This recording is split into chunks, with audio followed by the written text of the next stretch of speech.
Yes, dear student, good morning. Today we will learn new chapter number 5, our clothes. हम लोग आज new chapter पढ़ेंगे जिसमें our clothes, कपड़े के बारे में, वस्त्र के बारे में आज हम लोग पढ़ेंगे, समझेंगे, डिस्कस करेंगे इसका क्या इम्पोर्टेंस है और ये किन चीज़ों से बना होता है. ओके, तो dear student, let us start. Why do we wear clothes? हम वस्त्र कपड़ा क्यों पहनते हैं? Okay, we wear clothes mainly to cover and protect our body. हम लोग अपने शरीर को ढकने के लिए और अच्छा करने के लिए हम लोग कपड़े का यूज करते हैं, कपड़े पहनते हैं. Before people learn to make clothes, they use leaves, trees bark or the skins of animals to cover and protect their bodies. जिस समय कपड़े का नॉलेज नहीं था, कपड़े बनाने का नॉलेज नहीं था, कपड़ा का आविष्कार नहीं हुआ था, उस समय आदमी यानी एंशिएंट टाइम के जो पीपल हुआ करते थे वो आपको अपने शरीर को बचाने के लिए और ढकने के लिए पेड़ों के पत्ते, पेड़ की जो है आपको ये बार्क, उसकी छाल और एनिमल्स के स्किन का वो यूज़ करते थे. Slowly they learn to make cloth using cotton, wool, silk and cloth other fabric. Slowly बाद में धीरे धीरे वो जो है कपड़े बनाना जाना, कपड़े वस्त्र बनाना सीखा. इन चीज़ों से तो कॉटन से, वूल से और फैब्रिक से. They started wearing different types of cloth. वे लोग अलग अलग तरह के कपड़ा पहनना स्टार्ट किए, शुरू किए, प्रारंभ किए. We wear cloth that are comfortable and suited to the weather conditions of the place we are in. हम लोग कपड़े पहनते हैं, हम लोग वस्त्र पहनते हैं अलग अलग तरह के, वो अकॉर्डिंग टू वेदर, जहाँ पे हम रह रहे हैं वहाँ का वेदर किस प्रकार का है उस अकॉर्डिंग टू वेदर हम लोग वस्त्र. हो सकता है जहाँ पे हम रह रहे हैं अभी जैसे कि गर्मी है तो हम लोग अभी कॉटन का यूज़ करते हैं. जब विंटर सीजन आता है तो हम लोग वूलन यूज़ करते हैं. मानसून आने पे यानी रेनी सीजन आने पे हम लोग रेनकोट का यूज़ करते हैं. यानी वेदर पे डिपेंड होता है और अकॉर्डिंग टू वेदर हम लोग कपड़े का यूज़ करते हैं, वस्त्र का यूज़ करते हैं. इन हॉट प्लेस और when the weather is hot, बता रहा है हॉट प्लेस है जहाँ जिस जगह पे गर्मी रहती है या फिर गर्मी के महीने में, गर्मी के सीजन में हम लोग क्या पहनते हैं, तो आपको कॉटन यानी सूती कपड़ा पहनना पसंद करते हैं और पहनते हैं. Light cotton cloth let air in, this help sweat to evaporate which help the body cool down. क्या होता है, जो लाइट कॉटन जो होता है ना, हल्का सूती कपड़ा, वो क्या होता है जिसके थ्रू जो है आपको हवा जो है आपके शरीर तक आता है और वो क्या होता है तो इवोपरेट होता है. यानी स्वेट जो चलता रहता है, पसीना, वो उसको इवोपरेट करता है और इससे क्या होता है जो आपके शरीर जो है गैस फॉर्म होता है, इससे आपके शरीर को ठंडा बनाए रखता है. Cotton cloth also absorb excess heat. Cotton cloth जो होता है सूती कपड़ा, वो एक्सेस यानी अत्यधिक मात्रा में वो स्वेट को एब्जॉर्ब करता है, सोखता है, बॉडी को आपको ड्राई बनाए रखता है. Light coloured clothes are suited for hot weather as they do not absorb much heat. Light colour जो होता है यानी हल्के कलर का जो कपड़ा होता है वो आपको हॉट प्लेसेस के लिए या फिर हॉट वेदर के लिए सूटेबल होता है. क्यों? क्योंकि वो ज़्यादा हीट जो है एब्जॉर्ब नहीं करता है, यानी एटमॉस्फेयर से वो ज़्यादा हीट एब्जॉर्ब नहीं करता है. इसीलिए यह हॉट प्लेसेस में, हॉट वेदर में ये आपको सूटेबल होता है. Now dear student, in cold places or when the weather is cold, people wear clothes made of wool, fur or leather. ठंडे जगहों पे या फिर ठंडे के मौसम में, विंटर सीजन में आदमी जो है, पीपल जो है, वो ऊन से बने हुआ कपड़ा, एनिमल्स का जो लेदर से बना हुआ कपड़े का यूज़ करते हैं. Okay, such cloth prevent body heat from escaping and दस कीप द बॉडी वार्म. इस तरह का जो कपड़े होते हैं वो आपको ठंडा से, बॉडी को ठंडा से बचाए रखता है और शरीर को गर्म बनाए रखता है. Dark coloured clothes are suited for cold weather as they absorb heat. और डार्क कलर जो होता है यानी गहरे कलर का कपड़ा जो होता है वो इस वेदर के लिए, इस मौसम के लिए सूटेबल होता है। क्यों? क्योंकि वो हीट को एब्जॉर्ब करता है। हीट को एब्जॉर्ब करता है, इससे क्या होता है, आपकी बॉडी को गर्म बनाए रखता है। तो इसलिए विंटर सीजन में इस तरह का जो है वस्त्र सूटेबल रहता है। व्हेन इट रेन्स, जब वर्षा होती है, हाँ, वी वियर रेनकोट्स, तो हम लोग क्या यूज़ करते हैं, रेनकोट्स का यूज़ करते हैं। हाँ, और आवर क्लॉथ्स, हम अपने कपड़े के ऊपर रेनकोट्स को यूज़ करते हैं। Raincoats are made of material that does not absorb water. Raincoat उन मटेरियल्स का बना होता है जो आपको वाटर एब्जॉर्ब नहीं करता। तो वाटर एब्जॉर्ब नहीं करेगा तो इससे आपके अंदर का जो कपड़ा है, कपड़े को और कपड़े के साथ साथ आपकी बॉडी को वो ड्राई, हाँ, रखे रहता है। They prevent our clothes and bodies from getting wet, यानी गीला होने से वो हमारे शरीर को और कपड़े को वो बचाता है।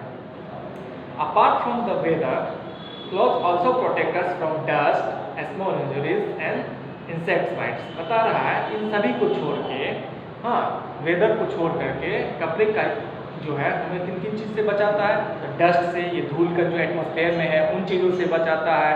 छोटे छोटे इंजरीज होने से, स्क्रैच होने से, खेलते हैं, गिरते हैं या कोई वर्क करते हैं तो उसमें जो स्क्रैच वगैरह से अगर हम कपड़े पहने रहते हैं तो छोटे छोटे स्क्रैच वगैरह आपकी बॉडी पे नहीं आएगा, उससे प्रिवेंट करता है। छोटे छोटे इंसेक्ट बाइट से, जैसे कि आप घरों में मॉस्किटो, अभी उसका देखिए ज़्यादा शाम में आपको ज़्यादा उसका बढ़ गया, अभी इंक्रीज हो गया मच्छर। तो आप जब हाफ शर्ट यूज़ किए रहिए, या घरों में आप वेस्ट में रहते हैं, हाँ, तो पूरा जब ओपन रहता है तो मॉस्किटो, हाँ, जो काटता है तो थोड़ा सा ज़्यादा, आप अगर वही लेकिन आप कवर्ड कर लीजिए, हाँ, तो आपको थोड़ा सा कम होता है और मॉस्किटो नहीं काट पाता है। तो आपको इंसेक्ट बाइट से भी बचाता है, धूल से भी बचाता है और इंजरीज होने से भी बचाता है। Dear student, by wearing long sleeved cloths we can cover our arms and protect them from the bites of insects such as mosquitoes। बता रहा है लॉन्ग तरह का कपड़ा पहनने से क्या होगा, तो इंसेक्ट यानी छोटे छोटे कीड़े मकोड़े जो काटता है उससे हमको बचा सकता है, प्रोटेक्ट कर सकता है। Now dear student, what are clothes made from, कपड़े किन चीज़ों से बना होता है, किन चीज़ से बनता है, वस्त्र किन चीज़ों से बना होता है। तो cloth are made from fabric, cloth जो है वस्त्र वो फैब्रिक से बनता है, बना होता है। Fabrics are made from fibres, और ये फैब्रिक किससे बनता है, तो फाइबर से, यानी रेशम से, सूत से बनता है। फाइबर्स कैन बी नेचुरल और ह्यूमन मेड, फाइबर जो है वो रेशा वो आपको नेचुरल भी हो सकता है, होता है, और मैन मेड भी होता है। Cotton is obtained from the cotton plants, cotton जो है हम लोग कॉटन प्लांट से यानी सूट के पौधों से हम प्राप्त करते हैं। The fluffy cotton balls growing on the cotton plants are picked and fibers are obtained from them। Fluffy cotton से, यानी रोएदार कॉटन के प्लांट में आपको रोएदार बीज की तरह होता है, उसमें रेशम होता है, उससे हम क्या करते हैं, वो आपको कॉटन प्राप्त करते हैं, उस बीज को कलेक्ट करके और उससे हम कॉटन को प्राप्त करते हैं, और बीज से उससे हम फाइबर्स प्राप्त करते हैं, यानी रेशा सूट प्राप्त करते हैं। और the cotton fibres are made in threads, और वो जो रेशा सूट जो हम प्राप्त करते हैं उस बीज से उसको फिर धागा में बनाया जाता है, या थ्रेड्स बनाया जाता है, धागा बनाया जाता है, और उन धागों को बुनाई करके फिर कपड़ा बनाया जाता है। इस तरीके से कपड़ा बनाया जाता है, वस्त्र बनाया जाता है। Animals also provide us with fibres for making clothes, जानवर भी हमें जो है, हाँ, आपको फाइबर जो है प्रोवाइड करती है। Silk threads are made by the silk worm, silk thread जो है सिल्क का धागा वो हम लोग सिल्क वर्म से जो है प्राप्त करते हैं, ये इंसेक्ट्स होता है। The wool from sheep is woven for making winter clothes, winter clothes यानी जाड़े के क्लॉथ्स बनाने में स्वेटर हो गया, मफलर हो गया, टोपी हो गया, ये सब आपको जो विंटर के लिए जो यूज़ किया जाता है या बनाया जाता है, ये हम वूल किससे प्राप्त करते हैं, शीप से, भेड़ से प्राप्त करते हैं। तो cotton, wool and silk are known as natural fibres, तो कॉटन और वूल, सिल्क ये जो है आपको नेचुरल फाइबर्स हुआ, यानी प्राकृतिक रोए बोल सकते हो, रेशम बोल सकते हो, सूत बोल सकते हो। Leather is made from animals skins, it is not made from fibres, leather जो है वो जानवर का स्किन से बना होता है, हाँ, यह फाइबर का बना हुआ नहीं होता। Fibres that are not obtained from plants और animals are called human made, जो फाइबर्स, जो रेशा सूत हम एनिमल से और प्लांट से नहीं प्राप्त करते उसको ह्यूमन मेड या फिर सिंथेटिक फाइबर बोला जाता है। Nylon and polyester clothes are made from synthetic fibres, this fibres are made from things derived from the earth. ये नायलॉन हो गया, पॉलिस्टर हो गया, क्लॉथ्स आर मेड फ्रॉम, ये सब सिंथेटिक फाइबर से बना होता है जो कि हम धरतियों के अंदर से प्राप्त करते हैं, गॉट करते हैं। Now clothes made from synthetic fibres are strong. Cloth जो वस्त्र, जो कपड़ा सिंथेटिक फाइबर से बना होता है, जो ह्यूमन जो फाइबर बनाता है उससे जो बना हुआ कपड़ा, वो क्या होता है, काफ़ी स्ट्रॉन्ग होता है, मजबूत होता है। They last longer than clothes made from natural fibres. ये ड्यूरेबल होता है compare to natural fibres.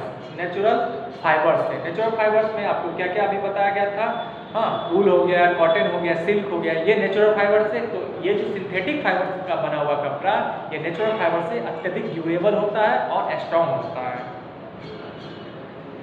Okay, they do not absorb much water and do not from wrinkles easily. बता रहा है ये ज़्यादा पानी आपको एब्जॉर्ब नहीं करता। सिंथेटिक फाइबर, सिंथेटिक वस्त्र जो है कपड़ा, वो आपको ज़्यादा पानी एब्जॉर्ब नहीं करता और ये सिकुड़ता भी नहीं है आसानी से। However, most clothes made from synthetic fiber do not absorb sweat and may be uncomfortable to wear in summer। लेकिन ये जो सिंथेटिक फाइबर्स का बना हुआ कपड़ा, वो आपको ज़्यादा स्वेट जो है, पसीना एब्जॉर्ब नहीं करता, इसीलिए गर्मी के सीजन में वो अनकंफर्टेबल होता है, कंफर्टेबल नहीं होता है। Some of them can catch fire easily. और उनमें कुछ कपड़े होते हैं यानी सिंथेटिक का, जो फायर मैंने उसमें आसानी से, आप थोड़ा सा डिस्टेंस पे भी रहोगे या हल्का भी उसमें फ्लेम आया तो तेज़ी से, आसानी से सिंथेटिक फाइबर में आग पकड़ सकता है। Now clothes for work. अब कपड़े, हम लोग का कपड़े का यूज़, वस्त्र का यूज़ हम लोग काम के लिए भी करते हैं। क्या, तो people wear different types of cloth depending on their work. People जो है, आदमी अलग अलग तरह के, अलग अलग प्रकारों के कपड़े पहनते हैं। वो डिपेंड करता है, निर्भर करता है उनके अलग अलग ऑक्यूपेशन पे, वर्क पे।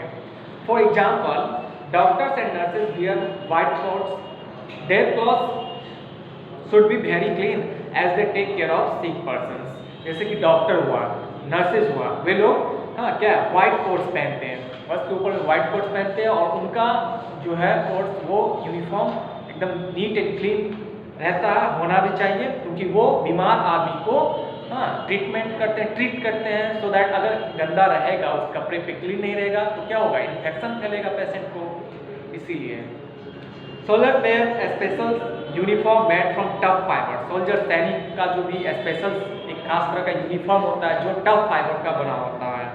This is because they live and walk in very tough conditions. वो जहाँ रहता है और जो वर्क करता है वो बहुत ही टफ कंडीशंस रहता है। Factory workers who work with heavy machinery wear ओवरऑल्स of the safety. Factory में जो काम करते हैं, उद्योगों में जो काम करते हैं वर्कर्स सब, वो अपने बॉडी को फुल कवर, ओवरऑल जो है कवर करके रखते हैं, सो दैट कि मशीनरी काम करते हैं तो पेन, चोट नहीं लगे, हट नहीं पहुँचे, उससे वो प्रोटेक्ट करता है। Overall are a single piece of cloth that cover a person from the neck to the feet। Overall जो ड्रेस होता है, यूनिफॉर्म, जो आपको नेक से लेके, गर्दन से लेकर के आपके फीट तक रहता है, सिंगल पीस रहता है। Overall are made in such a way that they cannot get caught in machines। You wear a uniform to school। आप भी स्कूल यूनिफॉर्म पहनते हैं, पोशाक पहनते हैं। This shows that you belong to that particular school. इससे आपको ये पता चलता है जो आप पार्टिकुलर, आप माउंट समर के स्कूल हैं नहीं, आप रोज पब्लिक स्कूल के हैं, आप मैडोना के हैं, आप वुडवाइन के हैं, यानी इससे एक आइडेंटिफिकेशन भी मिलता है। कपड़े से आइडेंटिफिकेशन, एक पहचान भी, और आसानी से आप समझ पाते हो। एक मेन पर्पस ये भी है। डॉक्टर्स, नर्स का जो होता है तो आपको पता होता है ये डॉक्टर नर्स है, स्टूडेंट्स का अलग होता है, टीचर्स का अलग होता है, रेलवे ड्राइवर का अलग होता है, पायलट का अलग होता है, सोल्जर्स का अलग होता है, नहीं, तो वो एक पहचान भी बनाता है। The teachers and security guards of the school can easily recognise you as a student and take care of you. आप जैसे टीचर, शिक्षक या फिर सिक्योरिटी गार्ड्स जो हैं आपके स्कूल में, तो आपका यूनिफॉर्म से आपको आसानी से रिकॉग्नाइज कर लेते हैं, पहचान लेते हैं, और आपको आसानी से आपके स्कूल, आपके क्लास तक वो पहुँचाने में मदद करते हैं। टेकिंग केयर ऑफ क्लॉथ, कपड़े की देखभाल। If we look after our clothes well they will last a long time, they will also look better. बता रहा अगर हम कपड़े की देखभाल करेंगे तो ये लंबे समय तक चलेगा और दिखने में भी अच्छा लगेगा, यानी आपकी पर्सनैलिटी भी आपको कपड़े पे यूनिफॉर्म पे अच्छा हो जाता है। Cotton, nylon and polyester clothes can be washed with detergent. Cotton clothes look crushed after drying so they are iron. Cotton clothes, nylon हुआ, पॉलिस्टर हुआ, इसको वॉश किया जा सकता है, डिटर्जेंट पाउडर से वॉश किया जा सकता है। और स्पेशली कॉटन क्लॉथ जो है, सूती कपड़ा, वो आपको क्रस्ट हो जाता है, यानी सिकुड़ जाता है। तो इसके लिए क्या करना होता है, तो फिर उसको वॉश करके, ड्राई करके और फिर आयरन करना होता है। Silk and woollen cloth can be washed gently at home with a mild detergent, यानी हल्के पाउडर में, थोड़े से पाउडर में स्वेटर और वूलन ऊनी कपड़े को जो है आप वॉश कर सकते हो। But it is better to have them clean without water, लेकिन यह बहुत अच्छा होगा जो बिना पानी का ही उसको वॉश करे, साफ करे। यह जो प्रोसेस है बिना पानी का साफ करना, इस प्रोसेस को आपको ड्राई क्लीनिंग भी बोला जाता है। We may not wear silk and woolen cloths frequently and so we put them away. They should be stored properly or they can be damaged by insects such as silverfish and moths. They are generally kept in boxes along with mothballs or dried neem leaves. बता रहा है अभी मैं हो सकता है silk और woollen जो है आपको मोस्टली नहीं पहना जाता या फिर लंबे समय तक नहीं पहना जाता, तो ये आपको इसको स्टोर करके अपने अपने बॉक्स में, बक्से में इसको हम लोग रख देते हैं। तो इसको आपको ड्राई करके अच्छे तरीके से इसको रख सकते हैं। और इसमें इंसेक्ट्स भी जो है डैमेज कर देता है। इसके लिए आप जो है मॉथबॉल्स आता है, यानी कि कीटनाशक गोली आता है, बॉल की तरह होता है वो, या फिर ड्राई नीम के पत्ते अगर डाल देंगे तो आपका ये कपड़े को बचा के रखेगा। तो डियर स्टूडेंट्स, तो इस चैप्टर में हमने क्लॉथ के वस्त्र के बारे में पढ़ा, कपड़ा के बारे में पढ़ा, इसका क्या यूज है, क्या इंपॉर्टेंस है और ये किन चीज़ों से बना होता है, और हम लोग इसको अलग अलग डिफरेंट वर्क के लिए भी करते हैं। ओके डियर स्टूडेंट्स, तो अब खुद से एक बार पढ़ लेंगे, समझ लेंगे, और मैं आपको ये ऑब्जेक्टिव क्वेश्चंस ग्रुप पे सेंड कर दूंगा और आप इसको सॉल्व करेंगे। Okay, thank you, take care.